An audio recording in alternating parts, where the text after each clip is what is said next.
It is that time of year, baby. Super Bowl is over with. So we got to shift over to draft analysis. It's your boy, Big Kev, here to break down my very first mock draft for the 2025 Chicago Bears. But you already know after the intro.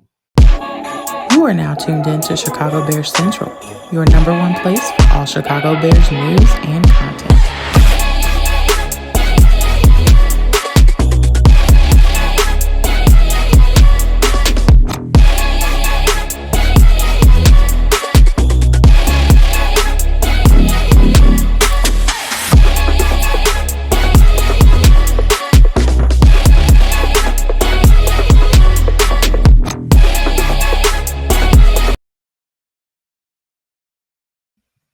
All right, what's the word, Chicago Bears fans? Welcome to another episode of Chicago Bears Central. Y'all already know what to do. Hit us up at 773-242-9336 to leave a voicemail or a text message, or hit us up at Shy Bears Central, wherever you like to receive your social media. It's your boy, Big Kev, in the building. Man, it feels good to be talking about something other than losses. It was a rough season last season for the Chicago Bears. They did things that they've never done before, like firing an offensive coordinator in season, like firing the doggone head coach in season. And we have a clean slate. We can get that taste out of our mouths. We already know Ben Johnson is here. We already know we got defensive coordinators. Everything is just over with. We got the GM. He's still here, but everything else is brand new. And of course, rest in peace to Virginia McCaskill, who's not going to be able to see this rebuild, this re-rebuild. But it's looking promising. It's looking promising, at least on paper. But the Chicago Bears have to hit on so many other things to get this right. The coaching staff is in place, but they got to do free agency correct, and of course, the draft. So without further ado, we already know what it is. The Chicago Bears got to go into the trenches. They got to get offensive line. They got to get defensive line. They got to get running backs. They got to do everything. But it's only the first three rounds are the ones I'm going to cover today because we really don't know what position they're going to be drafted in for the rest of the draft as of yet. But with the first pick, number 10 for the Chicago Bears, they will select Will Campbell, offensive tackle out of LSU. There should be no surprise there. This guy is nasty. We already know what happened last season. Caleb Williams, number 1 overall pick, was sacked a million times, and that is just not a good thing to do. Ben Johnson and the rest of the Chicago Bears coaching staff, they're going to have to protect their investment, and they can't go wrong here. Consensus All-American, first team All-American, second team All-American before SEC Jacobs blocking trophy, which is important here. And then we also had the Outland Trophy National Player of the Week and SEC Offensive Lineman of the Week a few times. He's a day one starter. There's no question about this. At 6'6", 323 pounds, he's a junior out of Louisiana.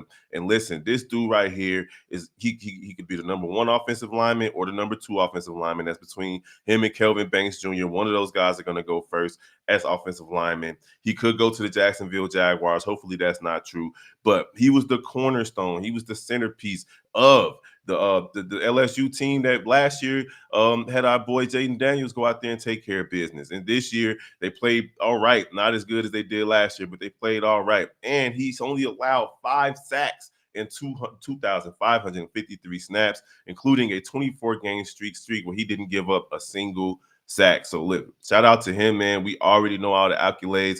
This dude is a beast. And something that he's done, he made LSU history. He earned the number 7 patch, the first offensive lineman in LSU history to receive it, and is reserved for the team's top player makers from Louisiana. So he's a leader. He's dominant. He's strong. He can recover from his mistakes. He has outstanding strength and hand placement, and he's nasty in the run game. Watching film on this guy, he will knock you on your ass and keep it moving. And the Bears really, really, really need someone like him because he has a nasty attitude. It's time out for all of the players that's nice and high and hugging and high-fiving. No, go out there, be nasty, push somebody over, scrap and claw. Chicago Bears need some dogs on this offensive line, and Will Campbell will be that dog for the Chicago Bears in the first round.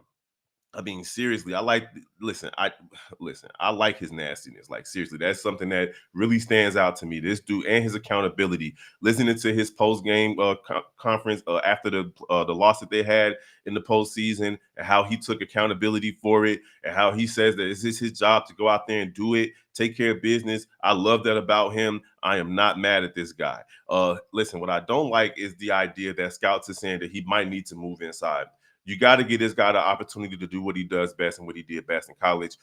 Forget all the measurables and what his arms look like and so on and so forth. Give him a chance to go out there and play his position and take care of business. And I'm excited to see what he can do. Now, if he's not available, if Kelvin Banks Jr. is there out of Texas or Amon Minbu is there out of Missouri, you take those guys. But the Bears absolutely have to pick an offensive lineman with their first pick in this draft, and that's only if like one of the top defensive players that's probably going to be taken first, 1, 2, 3, 4, 5. If they're available, you got to look at the defensive tackle. You got to look at an edge rusher. If they're available, because we've seen what happened with the edge rushers last year and the year before that are doing pretty well in the NFL. All right, moving right along to the second round, and with the 39th pick. Speaking of edge rushers, I have the Chicago Bears selecting Mike Green out of Marshall. Now, listen, we know what happened with the Bears defense last season. They started the season off solid first few games, but the offense just couldn't keep up with them, and it seemed like they checked out about a quarter of the way into the season. And then, of course, after Matt Eberflus was fired, who was the defensive caller, basically, they were done. The Chicago Bears defense was just ass for the rest of the season. And what stood out to me the most was that Montez Sweat didn't really do much last season. He had an underwhelming season. Austin Booker was a project who didn't really do much either on the other edge. Mike Green led college football in sacks last season with 17. He's explosive. He's disruptive. He has a great first step, and he's a tackle for loss machine. My man had 12 tackles for a loss out of 13 games. So in 12 games, he had a tackle for a loss and didn't get one in just one game. Listen, I like what I saw out of this kid when watching his tape, and he's strong, man. He's super strong. It's crazy to think that he used to be a wide receiver, but to see what he's done, man, this dude is dope. He can change directions. He can get low. He can get inside. This dude has a relentless motor, and in fact, that's one of his weaknesses and his strengths, because he runs hot, but then he can check out because he can get tired because he's always going hard. This dude had multiple coverage sacks just by staying alive and extending the plays and making the offensive lineman work for it. But he consistently tries to get. He head hunts the quarterback. He is out there looking to get a sack, and if he can't get a sack, he's going to get a tackle for a loss. Super high IQ. Now, he's not that long. He's not that long, so it's going to be interesting to see how that translates to the NFL. And listen, he got some work to do. He's a young kid, but at the end of the day, this dude is big, fast, and strong with a nose for the quarterback. And he is another dog that the Chicago Bears need. Somebody else with a nasty, nasty attitude. Now, I don't like the fact that the Bears are going to be running a 4-3 defense, so this could be difficult for him to make a transition from a stand-up rusher to putting his hand on the ground. But hey, we'll see how that goes if they do decide to draft him. Now, if he's not available, maybe you take the best defensive tackle left on the board. It could be Kenneth Grant from Michigan or Walter Nolan out of Ole Miss. But the Bears definitely should address their defensive line with that first pick of the second round. All right, now the Bears have 2 picks in the second round. The 41st pick of the second round, I feel like a lot of Bears fans are probably going to be screaming, get a running back, get a running back. I say no. With the 41st pick of the 2025 draft, the Chicago Bears will select Jake Majors out of University of Texas. He's a center out of the University of Texas. I think the Chicago Bears should address their offensive line early and often within the first 2 rounds. You do not miss out on the opportunity to get what is considered to be the top center in the draft. Listen, this dude has a high IQ.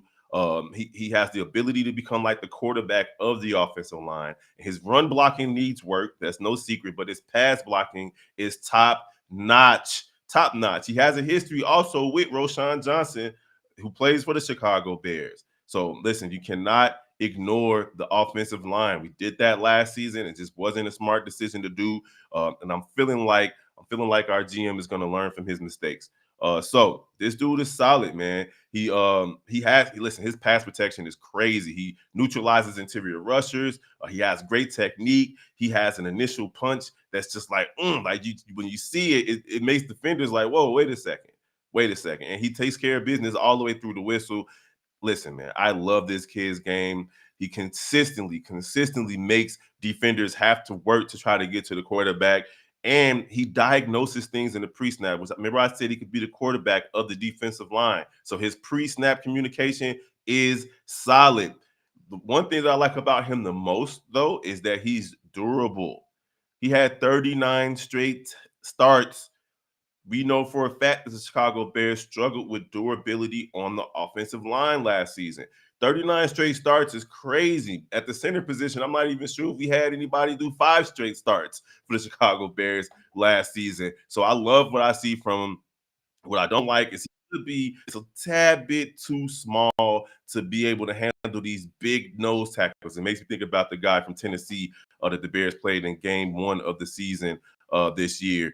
So listen, I'm excited to see if the Bears will be able to go ahead and draft this center with their second pick in the second round. They need a center. They need the offensive line to be solid. Now, if he's not available, you go take the best offensive lineman available at that position. You already addressed the offensive line with Will in the first round. You already addressed a possible edge rusher early in the second round, and you go ahead and you get this offensive lineman. Now, in the third round, this is where the Chicago Bears should address their need for running back, and it should be Omarion Hampton with the 72nd pick out of North Carolina. Watching film on this guy was crazy. We already know that Ben Johnson likes to have that 1-2 punch, and this could be their David Montgomery. He has sneaky speed, massive power, the ability to make defenders miss in the open field. Now, he doesn't necessarily have top end speed. I have seen him get chased down a couple of times on film, but this dude had 2,033 all-purpose yards and 18 touchdowns for the North Carolina Tar Heels last season. So I'm excited to see if the Bears draft this guy, what he could look like in Ben Johnson's offense. Because look, this dude right here is a beast. Make no bones about it. He can go out there and do what you need to do. I know a lot of people like Scatterboo. I know a lot of people like Ashton Genty, but the running back position is one of those positions that you can get value later in the draft. It doesn't have to be first round or second round or even third round. But in this case, the Bears should use their third round pick to pick up Omarion Hampton. This dude is a dog. All right, there you have it, man. You guys are going to be seeing other mock drafts from the entire squad, whether it be Steve-O, Hayes, Bobby, C-Dub. It's going to be a fun week. You guys enjoy. Don't forget to hit us up at 773-242-9336 or Shop Bears Central, wherever you like to receive your social media, or Chicago Bears Central at gmail.com. It's your boy, Big Kev. We're going to holler at you guys next time, man.